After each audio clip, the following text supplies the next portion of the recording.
Kisah Ashabul Kahfi merupakan kisah para pemuda yang hidup dalam keadaan tertidur selama 309 tahun di gua. Hal ini diceritakan dalam Al-Quran Surah Al-Kahfi ayat 9-26.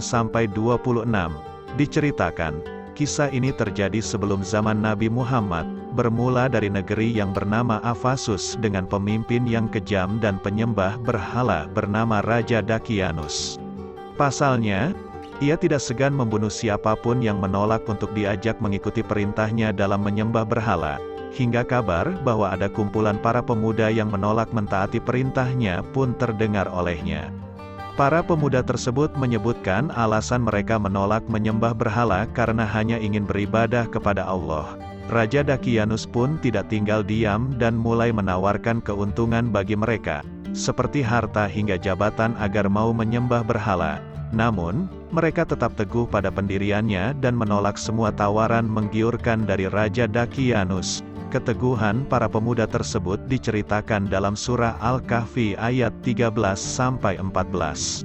Singkat cerita, para pemuda Ashabul Kahfi meninggalkan kota tempat mereka tinggal dan bersembunyi di gua untuk mempertahankan keimanannya.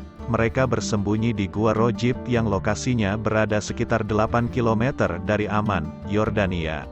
Di tengah perjalanan menuju gua, mereka bertemu dengan seekor anjing bernama Katmair yang turut mengikuti mereka.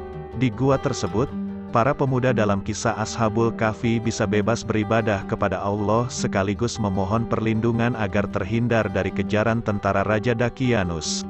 Atas izin Allah pun menutup pendengaran dan penglihatan para pemuda tersebut agar mereka tertidur dalam waktu yang lama. Diceritakan, mereka tertidur selama 309 tahun di gua tersebut. Kemudian Raja Dakianus dan pasukannya yakin para pemuda tersebut telah meninggal di dalam gua. Hingga ratusan tahun terlewati, kemudian Allah membangunkan para pemuda tersebut kala negeri Afasus telah dipimpin oleh raja yang soleh dan hal ini disebutkan dalam surah Al-Kahfi ayat 12. Ada pendapat yang menyatakan, para pemuda yang dimaksud dalam kelompok Ashabul Kahfi adalah pengikut dari Nabi Isa.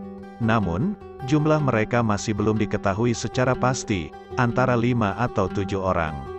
Meski masih banyak perbedaan pendapat, pada dasarnya kisah Ashabul Kahfi diceritakan dalam Al-Quran semata-mata juga dapat menunjukkan kekuasaan Allah Subhanahu wa Ta'ala, utamanya kuasa Allah dalam membangkitkan manusia dan menghidupkannya kembali pada hari kiamat kelak.